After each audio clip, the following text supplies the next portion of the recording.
Hello everyone and सबसे पहले तो तुम सभी को सॉरी बोल पाऊंगा, कल वीडियो नहीं आ पाई। तो मैं एक जगह गया था, तो उस जगह का मतलब सिस्टर का बर्थडे था, तो वहाँ पर गए थे। एंड अगर तुम सब बोलो कि व्लॉग चाहिए, उसका शॉर्ट व्लॉग, तो अपन ने बनाया भी लिया है। वो एडिट वगैरह करना है, मुझे नहीं पता वो कैसे आएंगे, मतलब बनाना है क्या कुछ करना है, तो वो हम अपन करेंगे।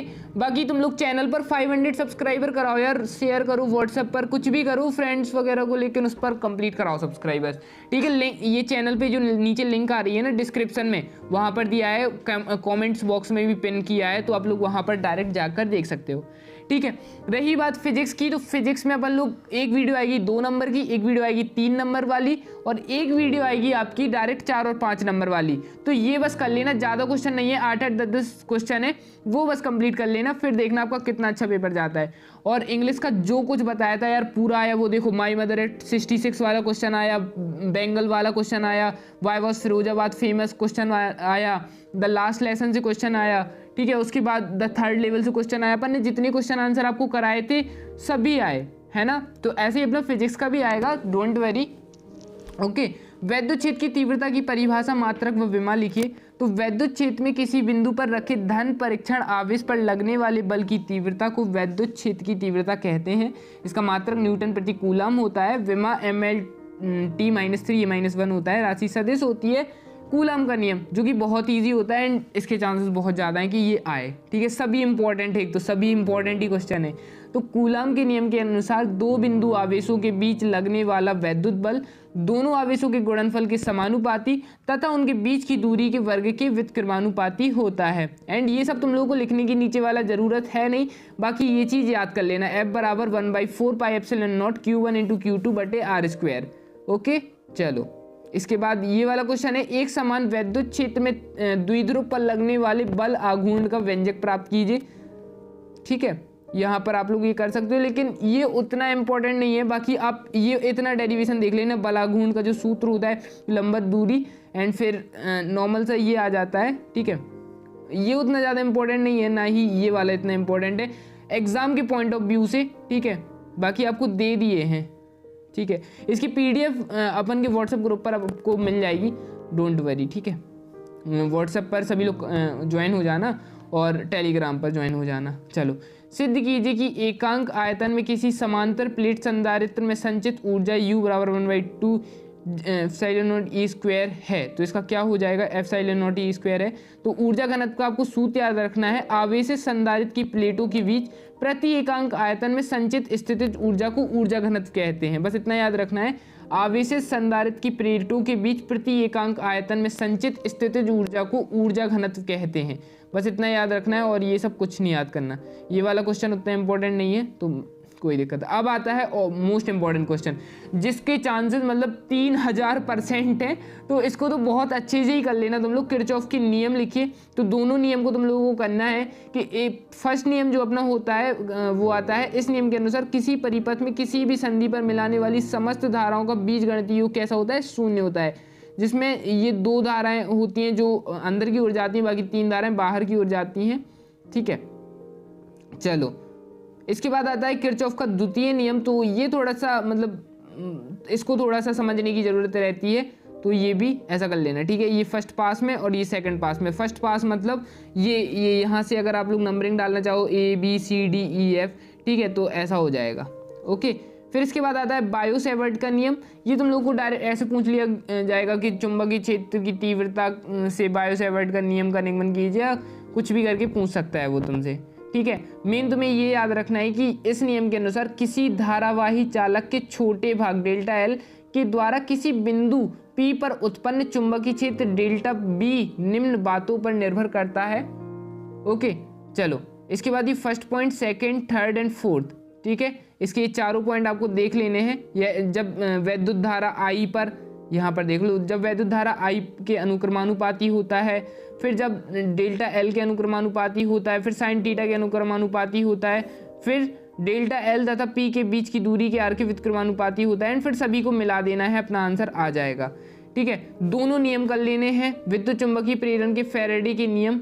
और एक चीज़ बतानी थी यार कि आप सभी को पता होगा, ये अभी मैंने क्या किया, देखो आप सभी को पता होगा कि ये जो पेपर वायरल हुआ था ना इंग्लिश का, सब बच्चे रट के ले गए थे, मतलब सब बच्चे पूछ रहे थे भैया ये पेपर रियल है रियल है रियल है। मैं सबको बोल भी रहा था यार ये फेक वायरल हो रहा है, तुम लोग क्यों ही पढ़ रहे हो। वो जो उंगली वाला पेपर था ना, उंगली दिखा दिखा के PDF वाला पेपर था, मतलब उंगली दिख रही थी उसमें, वो 15 दिन पहले से वीडियो डल चुकी थी यार, मतलब 15 दिन पहले बोर्ड के पेपर आते हैं क्या।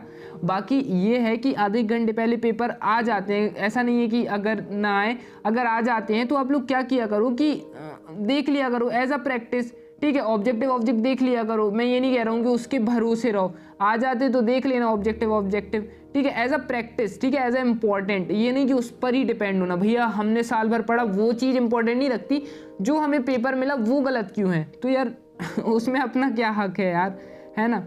चलो प्रथम नियम, जब किसी बंद परिपथ से संबद्ध चुंबकीय फ्लक्स के मान में परिवर्तन होता है तो परिपथ में एक विद्युत वाहक बल उत्पन्न हो जाता है, जिसके कारण परिपथ में एक प्रेरित धारा उत्पन्न होती है, प्रथम नियम है। और द्वितीय नियम, इस नियम के अनुसार प्रेरित विद्युत वाहक बल का मान चुंबकीय फ्लक्स में परिवर्तन के ऋणात्मक दर के बराबर होता है, ठीक है। एंड इसके बाद आता है स्व प्रेरण गुणांक व अन्योन प्रेरण गुणांक की परिभाषा, मात्रक व विमा लिखिए। ये 3 मार्क्स टाइप क्वेश्चंस की वीडियो थी, है ना। इसके बाद 2 मार्क्स टाइप क्वेश्चंस की वीडियो आएगी। फिर इसके बाद आता है प्रिज्म कोण वाले प्रिज्म के पदार्थ के अपवर्तनांक cos a/2 है, इसका न्यूनतम विचलन कोण ज्ञात कीजिए। तो ये रहा इसका आंसर, ठीक है। चलो इसके बाद आता है हाइगेन की द्वितीयक तरंगिकाओं के सिद्धांत की व्याख्या कीजिए। मतलब बहुत बहुत ज़्यादा इंपॉर्टेंट, 3 नंबर में कंफर्म हो जाता है कि ये आता ही है। जब किसी माध्यम में स्थित तरंग स्रोत से तरंग निकलती है तो स्रोत के चारों ओर माध्यम के कण कंपन करने लगते हैं। फिर नेक्स्ट पॉइंट आता है तरंगार्क पर स्थित प्रत्येक माध्यम में कण एक नए तरंग स्रोत का कार्य करता है, जिससे नई तरंगे सभी दिशाओं में निकलती हैं। इन तरंगों को द्वितीयक तरंगिकाएं कहते हैं। तीसरा है किसी क्षण यदि द्वितीयक तरंगिकाओं को स्पर्श करता हुआ पृष्ठ खींचा जाए तो उस क्षण पर तरंगार्क की नई स्थिति को दर्शाएगा, ठीक है। अब आता है व्यतिकरण की आवश्यक शर्तें लिखिए। हर साल पूछा जाता है, कोई भी सेट उठाकर देख लो, ये वाला क्वेश्चन आपको मिलेगा, ठीक है। दोनों स्रोतों के समान कला में होना चाहिए, दोनों स्रोत एक दूसरे से निकट होना चाहिए, दोनों स्रोतों की आवृत्तियां अथवा तरंग दैर्ध्य बराबर होना चाहिए और दोनों स्रोत के आयाम क्या होने चाहिए, लगभग बराबर होने चाहिए। इसके बाद प्रकाश विद्युत उत्सर्जन संबंधित आइंस्टीन का समीकरण, तो ये वाला कर लेना, ठीक है। ये रहा, बस आइंस्टीन का समीकरण ही याद कर लेना, 1/2 mv² मैक्स बराबर v - v0, तो ये चीज़ याद रख लेना, है ना। फोटोन की आवृत्ति कहते हैं, लेकिन अपन लोग v0 ऐसे याद कर सकते हैं, ठीक है। उसके बाद आता है बोहर के परमाणु मॉडल की व्याख्या। देखो अगर कोई भी चीज़ कट भी गई है तो उसको पढ़ लेना, ठीक है, पढ़ लेना, एक नज़र मान लेना।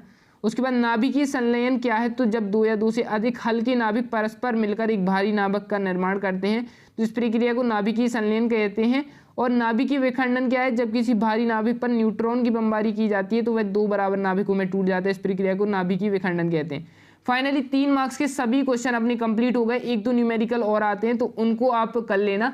बाकी आपको एक चीज़ और बतानी थी कि अभी यूपी बोर्ड में पेपर हुआ तो वहाँ पर पता कौन कौन से क्वेश्चन आए, ये बायो-सेवर्ट का आया, ठीक है, किरचॉफ का आया, और अपना ये ट्रांसफॉर्मर आया, और ये अपना प्रिज्म वाला क्वेश्चन आ गया, और पीएन संधि वाला क्वेश्चन आया। ये क्वेश्चन सब मतलब सेटों में रहे हैं, तो आप इन क्वेश्चंस को और अच्छे से कर लेना। अब देखो बोर्ड डिपेंड नहीं करता कि उनके यहाँ आया अपने यहाँ आएगा कि नहीं आएगा, लेकिन ये इंपॉर्टेंट है तो अपन करेंगे, ठीक है यार। 1 दिन का गैप मुझे नहीं लगता फिजिक्स के लिए देना चाहिए था, इसके लिए 4-5 दिन देना चाहिए था। केमिस्ट्री का इधर उधर कर लेते, लेकिन मतलब मेनली गैप दे देते यार, 1 दिन नहीं हो पाता, कैसे भी करो। फिजिक्स का टोटल रिवीजन 1 दिन में इम्पॉसिबल। बाकी अपन कोशिश करेंगे, ठीक है, लड़ेंगे, हार तो मान नहीं सकते ना। चलो okay guys, thank you so much for watching, और व्लॉग चैनल को जाते जाते सब्सक्राइब कर देना यार, प्लीज़ प्लीज़।